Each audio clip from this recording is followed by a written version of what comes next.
Bom dia, boa tarde, boa noite, alunos dos terceiros anos.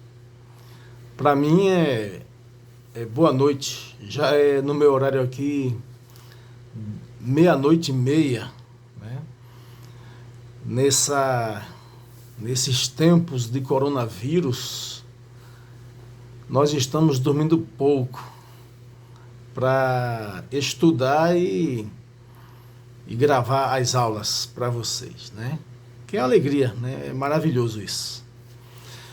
Hoje nós vamos trabalhar um assunto de história do nosso livro didático que tem por título A Grande Depressão. Não confundam com a depressão da psicologia e nem a depressão da geografia, a questão do relevo, né? Em história, quando nós tratamos de depressão, nós vamos tratar de um fato econômico que aconteceu nos Estados Unidos da América em 1929. A economia americana vai quebrar. Isso é a Grande Depressão. E vai quebrar e vai trazer repercussões não só para os Estados Unidos, mas para o mundo todo, que mantinha relações econômicas com os norte-americanos, né? Então, no nosso livro didático, o assunto está na página 78. Começa a partir da página 78, né? Nós, quando estudamos a Primeira Guerra Mundial, nós vimos que os Estados Unidos da América, ao término da Primeira Guerra Mundial, em 1918, os Estados Unidos saíram como a grande potência do mundo, a grande potência econômica, ficando no lugar da Inglaterra, que até então era a grande potência econômica do mundo. E por quê? Os americanos vão sair por cima depois da Primeira Guerra Mundial? Por vários motivos. Primeiro, a Primeira Guerra Mundial vai acontecer principalmente no território europeu. Países europeus vão guerrear entre si e isso vai destruir os principais países capitalistas industrializados da Europa. Países como a Alemanha, Inglaterra, França e outros, né, terão suas indústrias praticamente destruídas. Então, o fato da guerra acontecer no território europeu e não no território norte-americano, isso vai ajudar os Estados Unidos a sair com uma grande potência. Também, um outro fator foi que durante a Primeira Guerra Mundial, os norte-americanos, né, os Estados Unidos, através da sua indústria, forneceu muitos produtos industrializados para a Europa, vendeu muito aos europeus. Então, os americanos, norte-americanos, lucraram com a guerra. E a outra coisa, além de lucrar, os norte-americanos, né, os banqueiros norte-americanos, o governo norte-americano, também emprestaram muito dinheiro para os países em guerra. E depois que termina a guerra, os Estados Unidos vão continuar emprestando dinheiro aos europeus, aos países europeus, para reconstruírem a Europa, né? E enquanto eles estão reconstruindo a Europa e as suas indústrias, os americanos, a indústria americana, é quem vai fornecer produtos industrializados para a Europa. Então, a guerra só trouxe benefícios, lucros para os Estados Unidos, né? E nos Estados Unidos, durante a Primeira Guerra Mundial, não estourou uma bomba, ninguém deu um tiro nos Estados Unidos. Então, o território não foi afetado. Então, por isso que quando termina a Primeira Guerra Mundial, os Estados Unidos estão por cima, né? Isso é importante observar. O primeiro tópico do livro didático de vocês tem por título Os Anos Felizes. Então, o que isso quer dizer, os anos felizes?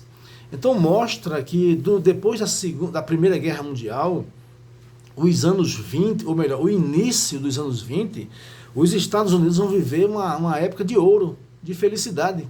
A indústria produzindo, vendendo, né? Nos Estados Unidos começou as vendas a crédito. Então a classe média americana comprava carros, tinha família que tinha vários carros. Então as pessoas viviam uma vida muito boa nos Estados Unidos nos anos 20. Por isso que esse período é chamado de os anos felizes, né? Então a gente vai ver aqui, há um parágrafo aqui nesses anos felizes, né? O 1, 2, 3, o terceiro parágrafo, que diz que os meios de comunicação em massa, eles faziam um trabalho para estimular os americanos a comprarem. Então, os americanos já compravam muito. Eles já são propensos ao consumo, né? Já é um hábito deles o consumo. E a indústria fazia com que esse estímulo crescesse, e assim a indústria americana só fazia produzir e dar lucro, né, aos empresários, né, à burguesia norte-americana. Então eram anos felizes. Mas tudo que é bom, às vezes, dura pouco, né? Então, os Estados Unidos, no final dos anos 20, a partir de 1929, vai experimentar uma grande crise econômica. A economia norte-americana vai quebrar. Muitas empresas vão falir. Mais de 80 mil empresas americanas vão fechar. Mais de 3 mil bancos nos Estados Unidos vão falir. Imagine, mais de 80 mil empresas fechando, bancos falindo. Isso vai acarretar em quê? Em muito desemprego. Muitas pessoas vão perder o emprego. Muitas pessoas vão se colocar para fora das empresas. Gente vai morar na rua. Pessoas que compraram casas, apartamentos, carros, terão que entregar porque não vai ter como pagar. E muita gente que tinha casas compradas a prazo terão que devolver essas casas e morar na rua, passar fome, né? Então, gente da classe média passando fome, gente rica passando fome, porque muita gente vai perder o que tem, né? Muita gente vai cometer suicídio, vão se matar por conta da grande crise. Agora a pergunta é, por que aconteceu essa crise chamada de a Grande Depressão, né? A primeira coisa que a gente vai ver é que nos Estados Unidos, nos anos felizes, no início da década de 20, os americanos encontraram uma forma fácil de ganhar dinheiro, principalmente quem tinha dinheiro, porque o pobre não tem dinheiro, né? Mas quem tinha dinheiro resolveu ganhar dinheiro de uma forma fácil, entre aspas. E que forma era essa? Era investir na Bolsa de Valores. E o que é isso?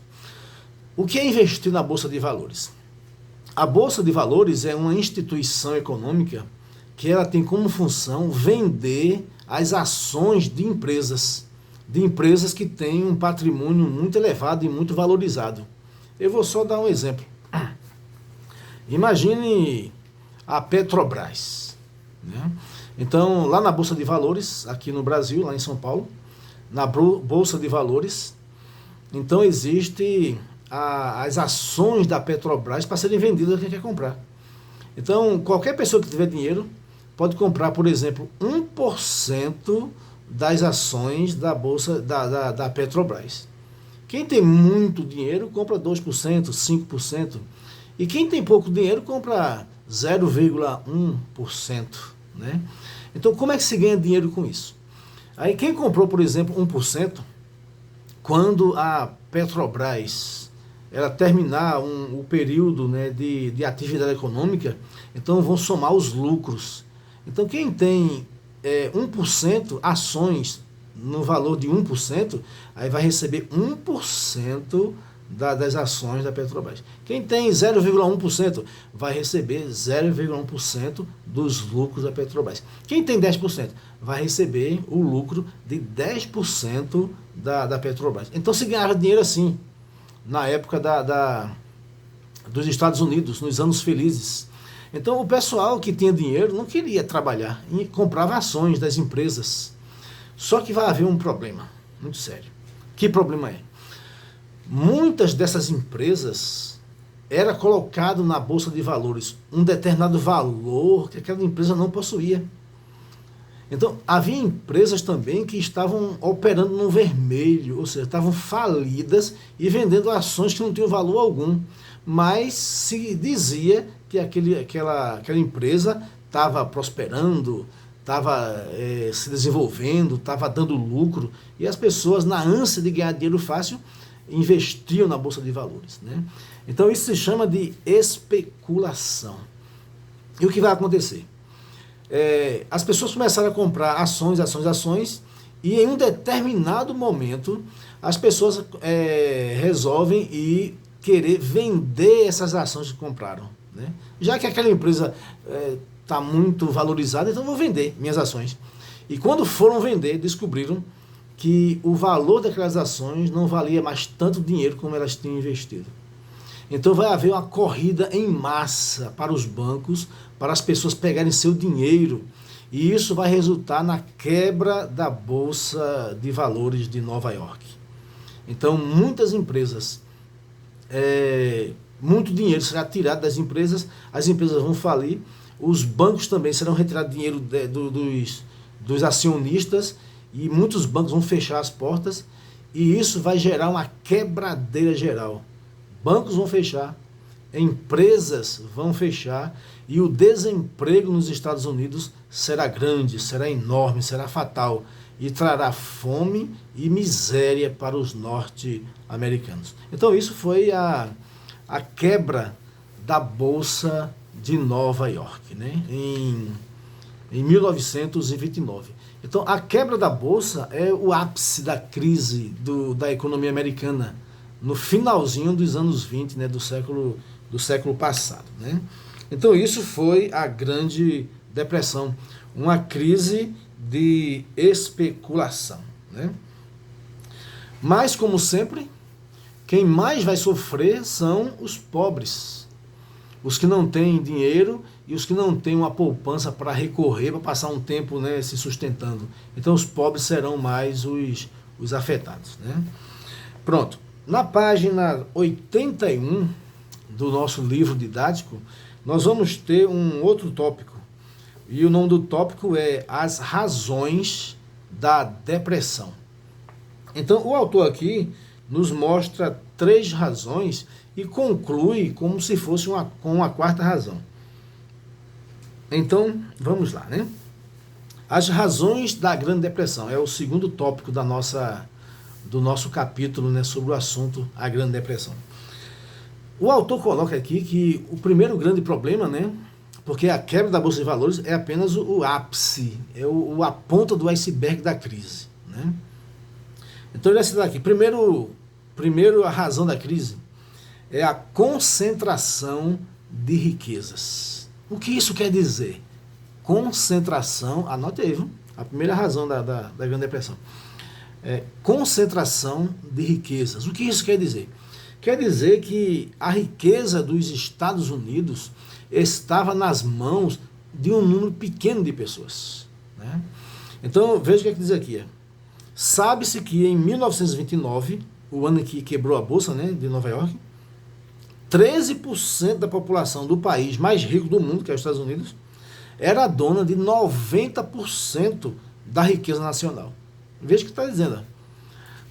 13% dos norte-americanos possuíam 90% da riqueza, ou seja, a riqueza norte-americana concentrada nas mãos de poucas pessoas, né? Enquanto 21% recebiam 83 dólares por mês. Então, quando precisariam ganhar pelo menos o dobro para ter uma vida digna. Então, o que é que está dizendo aqui? Poucas pessoas tinham muito e a maioria da população não tinha recursos para sobreviver. A concentração de renda é um fator da quebra da economia dos Estados Unidos. E eu pergunto, por que é um fator? Quando os empresários concentram na mão a riqueza quase toda da população, e a maioria da população não tem dinheiro suficiente, o que vai acontecer? Vai reduzir o consumo.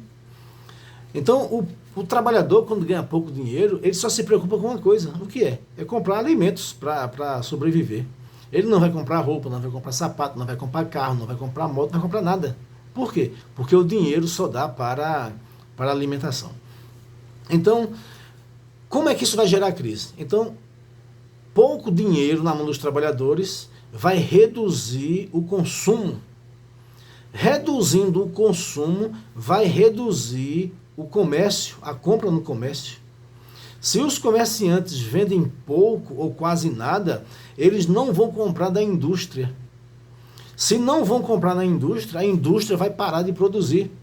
Se ela para de produzir, vai deixar de dar lucros para o empresário. Então, se deixa de dar lucros, ela demite trabalhadores, fecha as empresas, fecha a indústria e o empresariado não vai ganhar dinheiro. Então, essa proposta liberal, capitalista, é uma insanidade, é uma burrice. Porque eles cortam a própria artéria do coração. Qual é a artéria para dar lucro? É o consumo. Mas se eles pagam um salário de miséria ao trabalhador, como é que eles vão consumir? Né? Não tem como consumir. Então é um disparate, é uma loucura do liberalismo capitalista, do liberalismo econômico, né? Que eles cortam a própria artéria que vai jogar sangue no coração deles, que é o consumo.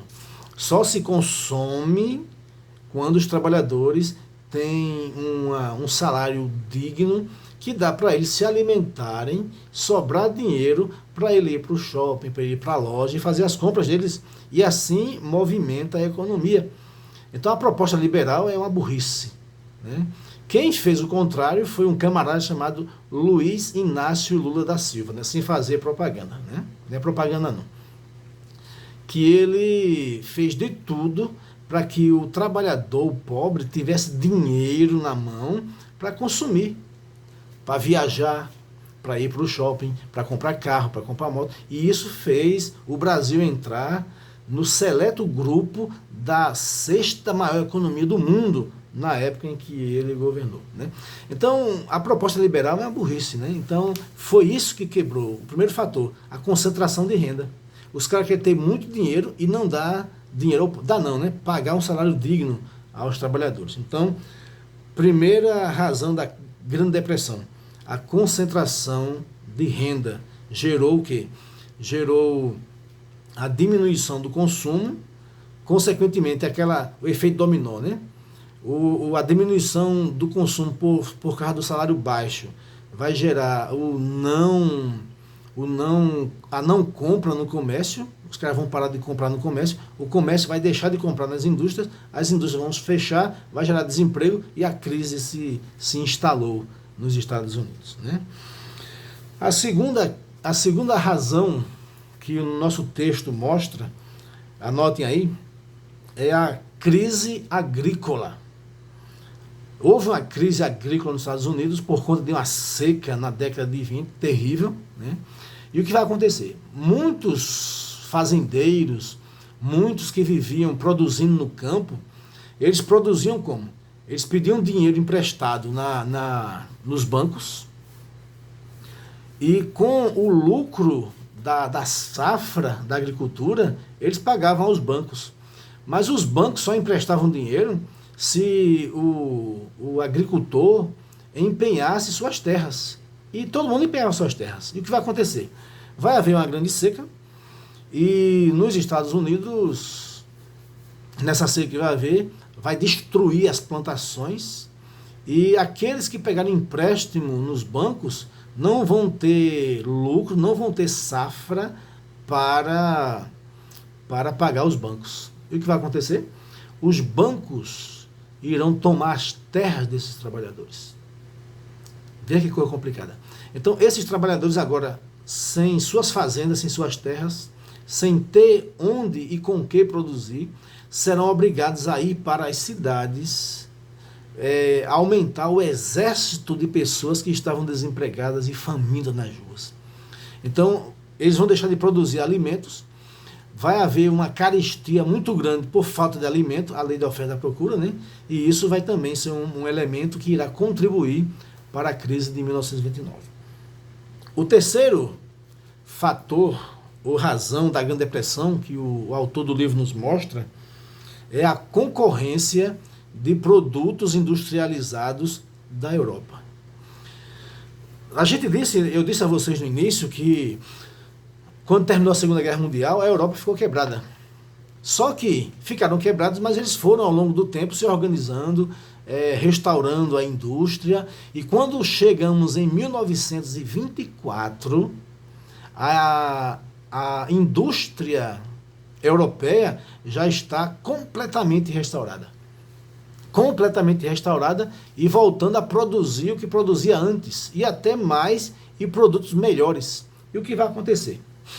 Com a restauração da economia europeia, os países europeus irão colocar no mercado internacional produtos que irão competir com os produtos dos Estados Unidos, né? Até então, os produtos norte-americanos estavam quase que sozinhos no comércio internacional, mas agora não.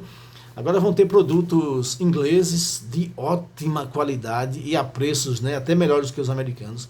Terão produtos franceses, produtos alemães, produtos belgas e de vários países industrializados da Europa. Então agora, os produtos norte-americanos terão a concorrência no mercado internacional dos produtos europeus. Então isso também será um fator que irá diminuir a procura por produtos da indústria norte-americana. E pronto, são esses três motivos, né? Mas o autor mostra um quarto fator que foi também importante para a quebra da economia americana. Que fator foi isso? Foi esse. A indústria americana estava sofrendo concorrência, né? Não estava vendendo como antes, mas ela continuava produzindo na mesma quantidade e até mais do que quando a indústria europeia estava quebrada. Então eles continuaram produzindo e não iam vendendo, né? Porque os produtos europeus estavam tomando conta do mercado internacional. Mesmo assim, a indústria norte-americana continuou a produzir, foi produzindo. E o que vai acontecer? Eles não vão vender. Então, vão começar a estocar produtos nas indústrias, porque não tem saída os produtos deles. Então, o pessoal está investindo capital, dinheiro, salários para produzir sem vender. Então, isso será um motivo para quebrar também a economia dos Estados Unidos, né? Então, por isso se chama a crise da Grande Depressão. Anotem aí o que eu vou dizer agora. Essa crise também é chamada de crise de superprodução. Por quê? Superprodução. Porque mesmo sem vender no mercado internacional, a indústria americana continua produzindo mais e mais e mais, uma superprodução. E essa superprodução, sem vender, irá também resultar na quebra da economia, na Grande Depressão norte-americana. Ok, minha gente? Esse é o segundo tópico, né? O terceiro tópico do nosso livro, anotem aí, viu? Vão anotando, que eu vou querer isso depois.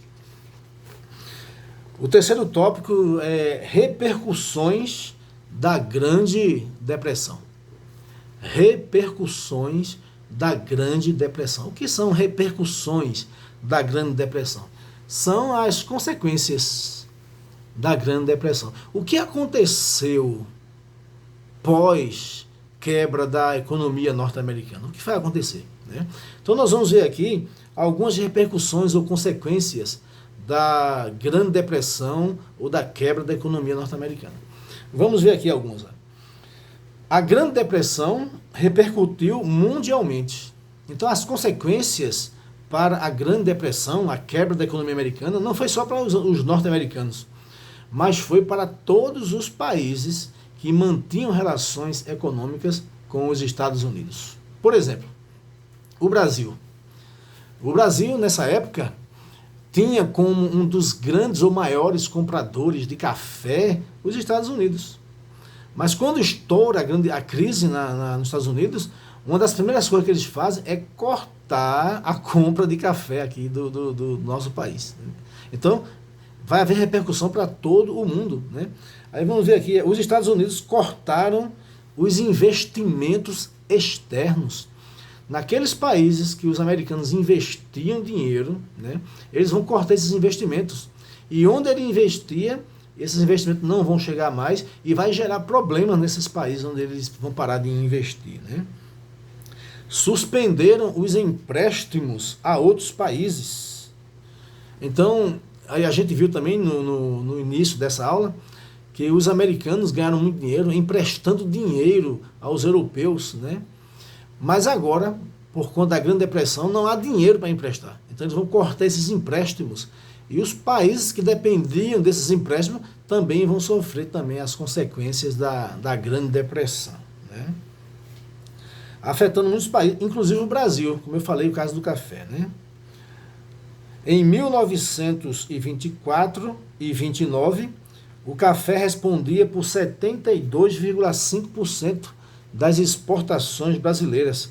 Com a quebra da Bolsa de Valores, os Estados Unidos, o nosso maior comprador de café, praticamente paralisaram suas compras desse e de outros produtos primários. Então houve essas consequências. Quebra ou melhor, parou de investir dinheiro em outros países, parou de comprar produtos em outros países. Então, as consequências para a quebra da economia americana, a Grande Depressão, será para os Estados Unidos e para os países com os quais os Estados Unidos têm relações econômicas, viu? Então, esse é o terceiro tópico. O quarto tópico, né, do nosso livro, o governo de Roosevelt, né? Então, em 1932, os Estados Unidos estavam numa grande crise, né? Foi em 29, já fazia 3 anos de crise, muita fome, muito desemprego, o número de alcoolismo aumentou muito, o número de suicídios também aumentou muito. Então, em 1932, vai haver eleições para presidente. E um camarada chamado Frank Delano Roosevelt, ele vai se candidatar, prometendo resolver a crise dos Estados Unidos, né? E ele será eleito, e ele vai resolver a crise. Ele prometeu e resolveu. O camarada era parada, né? E como é que ele vai resolver isso? A economia liberal, que é o capitalismo, um dos seus princípios é a não intervenção do Estado na economia, não intervir, né? Mas Roosevelt, ele vai ser orientado pelas ideias econômicas de um economista britânico que vai dizer que em momentos de crise o governo, o Estado tem que investir sim na economia, tem que intervir na economia para resolver as crises. E esse camarada, esse economista, guarda o nome dele, né? É John Maynard Keynes. John Maynard Keynes. Essa teoria de John Maynard Keynes é chamada de keynismo ou keynesianismo. Então, quais são as características dessa filosofia econômica de Keynes, né, que o presidente Roosevelt vai adotar? Aí nós vamos ver aqui, no livrinho de vocês, a equipe econômica de Roosevelt aderiu às ideias do economista britânico John Maynard Keynes, que se opunha, veja aí, se opunha ao liberalismo. Então o liberalismo diz não intervenção do Estado na economia. E Keynes dizia, para resolver o problema tem que intervir na economia, né? Então, Keynes se opunha ao liberalismo econômico e defendia a intervenção do Estado na economia. Como? Intervir como? Por meio de investimentos públicos. O governo deveria investir na economia para tirar o país da crise. Keynes acreditava que se o Estado investisse pesadamente na economia, seria possível elevar os níveis de renda e de emprego. Então, se o país investir na economia, vai elevar, vai aumentar, né, os níveis de renda, as pessoas vão ganhar mais dinheiro e também vai haver mais emprego. Então, o presidente Roosevelt vai adotar a filosofia econômica de Keynes e ele vai intervir na economia contra os princípios do liberalismo econômico. Então, esse é o governo de Keynes, né? De Keynes não, de Roosevelt. O último tópico, o New Deal, ou o novo acordo. Então, já que Roosevelt vai adotar o keynismo ou keynesianismo, então, quais serão as medidas desse plano econômico chamado de New Deal, né? Aí vamos ver agora. No poder, o presidente Franklin Delano Roosevelt, ele lançou o New Deal, que significa novo acordo. É um plano econômico para tirar o país da crise. Então, é um audacioso plano de intervenção e planejamento do Estado na economia. Então, o que foi que ele fez, né? Como é que o Estado de Roosevelt vai investir, o governo Roosevelt vai investir na economia americana? Primeiro, anote aí, ele vai investir cerca de 4 bilhões de dólares em obras públicas. 4 bilhões de dólares em obras públicas. Ele vai construir, por exemplo, com esse dinheiro, ele vai construir hidrelétricas, que são grandes construções, que duram vários anos de construção, né? Vai construir hospitais, escolas, aeroportos, portos, represas, só construções gigantescas. Para quê? Para movimentar a economia. Para se vender cimento, ferro, concreto e ao mesmo tempo dar emprego para as pessoas, né? Então, o Estado investindo na economia, como diz Keynes, aumenta o nível de renda e aumenta também o número de empregos. Então, essas grandes construções financiadas com o dinheiro do Estado vai gerar renda e emprego para tirar o país da crise. A segunda coisa que o New Deal, né, o novo acordo, que é o plano econômico de Roosevelt, vai fazer, vai limitar a produção industrial às necessidades reais dos consumidores.